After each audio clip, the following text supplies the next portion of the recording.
ओम श्री गणेशाय नमः, श्री गणेशाय नमः, श्री गणेशाय नमः, श्री गणेशाय नमः। ओम वीणा पानी पुस्तकस्य मासादे तमेन ओम भूर्भुवस्वतस्य पितृव्रेण्यं भर्गो देवस्य धीनो प्रचोदयात्। ओम नमः शिवाय, ओम नमः शिवाय, ओम नमः शिवाय, ओम नमः शिवाय, ओम नमः शिवाय।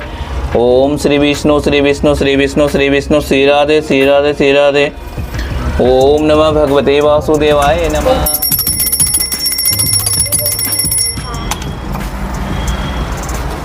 जय माता रानी।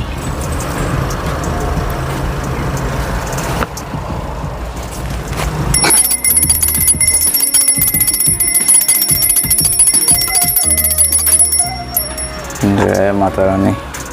दुर्गा सप्तशती। श्री दुर्गा सप्तशती दूसरा अध्याय। देवताओं के तेज से देवी की उत्पत्ति और महिषासुर की सेना का वध।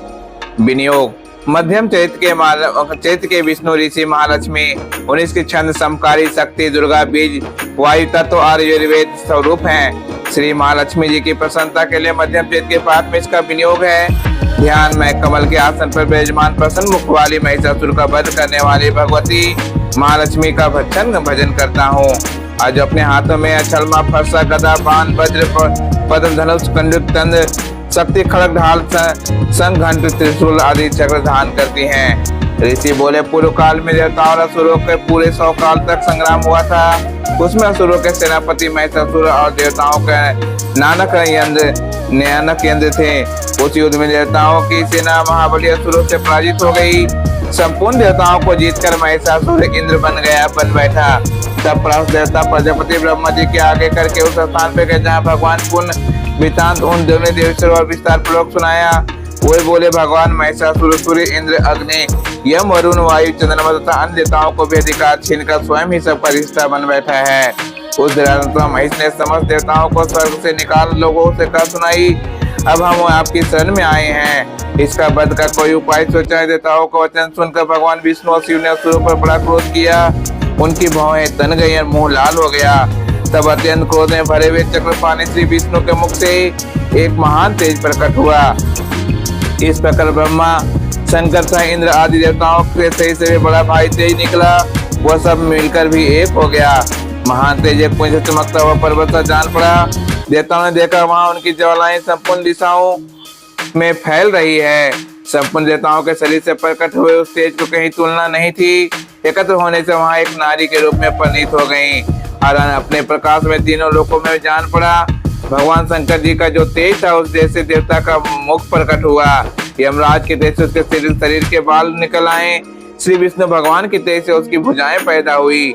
चंद्रमा के तेज से दोनों स्तनों का, इंद्र के तेज से मध्य भाग का प्रादुर्भाव हुआ और उनके तेज से जंगल पिंडी तथा पृथ्वी की तेज से नितम भाग का प्रकट हुआ। ब्रह्मा जी के तेज से दोनों चरणों में सूर्य के तेज से उंगलियां हुई। वसुओं के तेज से हाथों से अंगुलियां और कुबेर के तेज से नासिका प्रकट हुई। उस देवी के दांत प्रजापति की तेज से और तीनों नेत्रों के अग्नि की तेज से प्रकट हुए थे। उसकी भौहें संध्या से कान वायु के तेज से उत्पन्न हुए थे। इस प्रकार अन्य देवताओं के तेज से भी उस कल्याणमयी देवताओं का आविर्भाव हुआ। इसके बाद देवताओं के तेज पुंज प्रकट हुई देवी का देखकर महिषासुर का सताए हुए देवता बहुत प्रसन्न हुए। पिनकधारी भगवान शंकर ने अपने शूल से एक शूल निकालकर उन्हें दिया। भगवान विष्णु ने भी चक्र से उत्पन्न चक्र करके भगवती को अर्पण किया और उन्हें भी शंख भेंट किया। अग्नि ने उन्हें शक्ति दी और वायु ने धनुष और बाण से भरे हुए 2 तरकस प्रदान किए। हजारों नेत्र और देवराज इंद्र ने अपने वज्र से वज्र उत्पन्न करके दिया। ऐरावत हाथी से उतरकर 1 घंटा भी प्रदान किया। यमराज ने कल दंड से दंड, वरुण ने पास, प्रजापति ने स्फटिक कांच की माला तथा ब्रह्मा जी ने कमलेंदु भेंट किया। सूर्य ने देवी के समस्त रोम कूपों से अपनी किरणों का तेज भर दिया। काल ने उन्हें चमकते हुए ढाल और तलवार दी। क्षीर समुद्र जोड़े हाथ तक कभी न फटने वाली 2 दिव्य वस्त्र भेंट किए। साथ उन्हें दिव्य चूड़ामणि दी। कुमंडल पूरे अर्चन सब बाहों के लिए कुयोर चरणों के लिए निर्मल नुपुर करे की सुंदर हस्ती तथा अंगुलियों का धारण करने के लिए रत्नों की बनी अंगुलियां भी भेंट दी। विश्वकर्मा ने उन्हें अत्यंत निर्मल फरसा भेंट किया। साथ ही अनेक प्रकार के अस्त्र वस्त्र से अभेद कवच दिए। इसके सिवा मस्तक और वक्ष स्थल का धारण करने के लिए कभी न कुमलाने वाले कमल की मालाएं दी। समुद्र ने उन्हें सुंदर कमल का फूल भेंट किया। हिमालय सवारी के लिए सिंह तथा भांति भांति के रत्न अर्पित किए। कोषापाल ने कुबेर के धन से मधु से भरा पान पात्र दिया तथा संपूर्ण नागों के राजा शेष ने जो पृथ्वी का धारण करते हैं उन्हें बहुमूल्य मल्य से विभूषित नाग हार भेंट किया। इस प्रकार इन देवताओं ने भी आभूषण वस्त्र देकर देवी का समस्त सम्मान किया तथा देवी ने बारंबार अट्टहास करके उच्च स्वर में गर्जना की। उनके भयंकर नाद से संपूर्ण आकाश गूंज उठा। देवताओं का यह अत्यंत उच्च स्तर से किया हुआ सिंहनाद कहीं भी न समा सका। आकाश उनके सामने छोटा प्रतीत होने लगा, उससे बड़े ही प्रतिध्वनि हुई जिससे संपूर्ण विश्व में हलचल मच गई और समुद्र कांप उठा, पृथ्वी डोलने लगी और समस्त पर्वत हिलने लगे। उस समय देवताओं में अत्यंत प्रसन्नता के साथ सिंह वाहिनी भवानी ने कहा, हे देवी तुम्हारी जय हो। साथ ही महेश्वर ने भक्ति भाव से विनम्र होकर उनका स्तवन किया। संपूर्ण त्रिलोकी को शब्द देकर असुरगण अपने समस्त सेना का कवच आदि से सुशोभित कर हाथों में हथियार ले सहसा उठ खड़े हुए। उस समय महिषासुर ने बड़े क्रोध में आकर कहा, ओ यह क्या हो रहा है। फिर वह संपूर्ण दैत्य से घिर कर सिंहनाद की ओर लक्ष्य करके दौड़ा और आगे पहुंचने देवी से को देखा वह अपनी प्रभा से तीनों लोकों को प्रकाशित कर रही हैं। उनके चरणों के भार से पृथ्वी दबी जा रही थी, मस्तक के मुकुट से आकाश में रेखा से खींची जा रही थी तथा वह धनुष की टंकार से सातों पाताल को क्षुब्ध किए देती थी। देवी अपने शस्त्र भुजाओं से संपूर्ण दिशाओं को आच्छादित करके खड़ी थी। तदंतर उनके हाथ से दैत्यों का युद्ध छिड़ गया। नाना प्रकार के अस्त्र प्रहार से संपूर्ण दिशाएं चमकने लगी। शिशु नामक एक असुर ने महिषासुर के सेना नायक था, वह देवी के साथ युद्ध करने लगा। अन्य देवताओं के चतुर्गनी सेना को साथ लेकर चामर भी लड़ने लगा। 60,000 रथियों के साथ आकर उदग्र नामक महादैत्य ने भी लोहा लिया। एक करोड़ रथियों को साथ लेकर महाहनु नामक दैत्य भी युद्ध करने लगा। तलवार के समान तीखे रेखाओं वाली असीलोमा नाम के एक महादैत्य 5 करोड़ रथी सैनिक सहित युद्ध में आ डटा। 60 लाख रथियों से घिरा हुआ वासकाल नामक दैत्य भी युद्ध में लड़ने लगा। हाथी सवारों से घुड़सवारों से अनेकों दलों से घिरा हुआ था 1 करोड़ रथियों की सेना लेकर युद्ध करने लगा। बिडाल नामक असुर 5 अरब रथियों को साथ घिरा लेकर लोहा लेने लगा।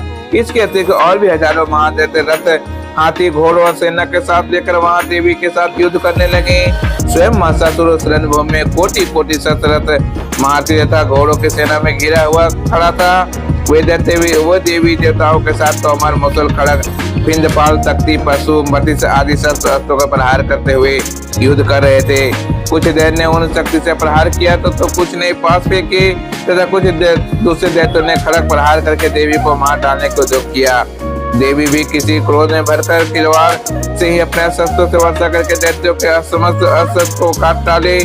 अनेकों मुख से परिश्रमियों की थकान को रोमांच से चिकने नहीं था। देवता ऋषि उनकी स्तुति कर रहे थे। भगवती परमेश्वरी देवी के शरीर के अस्त्रों को वर्षा कर रही थी।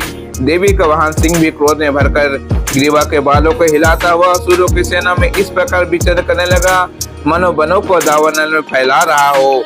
रणभूमि में दैत्य के साथ युद्ध करते हुए अंबिका देवी ने जितने निसवार छोड़े वह सभी तत्काल सैकड़ों हजारों गणों के रूप में प्रकट हो गए और पशु, भिंदपाल, खड़ग तथा पटियास आदि असुरों का सामना करने लगे। देवी की शक्ति से बढ़े हुए गण असुरों का नाश करते हुए नगाड़ा, शंख आदि बाजा बजाने लगे। उस संग्राम में महोत्सव में कितने ही मृदंग बाज रहे थे। तदनंतर देवी ने त्रिशूल से, गदा शक्ति से, वर्षा और खड़ग आदि से सैकड़ों महादैत्यों का विनाश कर डाला। कितने को घंटों के भयंकर नाद से बेहोश करके मार गिराया। बहुतर दैत्य के पास से बांधकर धरती पे घसीटा।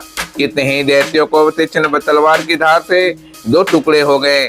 कितने ही गदा की चोट से घायल होकर धरती पे सो गए और कितने ही मूसल की मार से अत्यंत घायल होकर रक्त बमन करने लगे। कुछ दैत्य शूल की मार से छाती फट जाने के कारण पृथ्वी पे ढेर हो गए।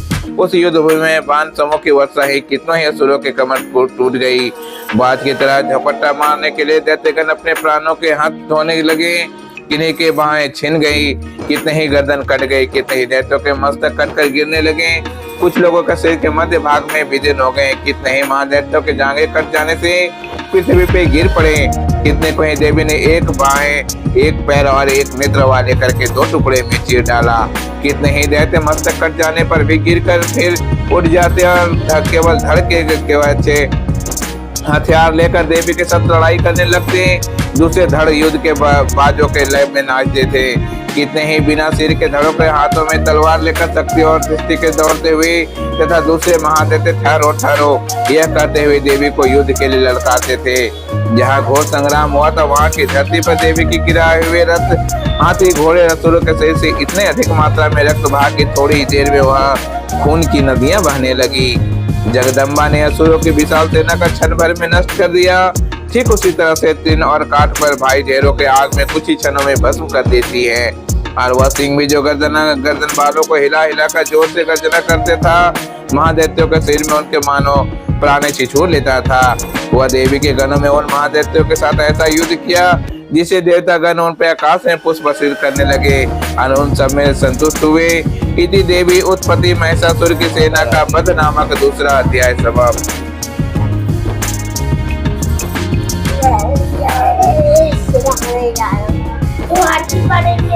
बस।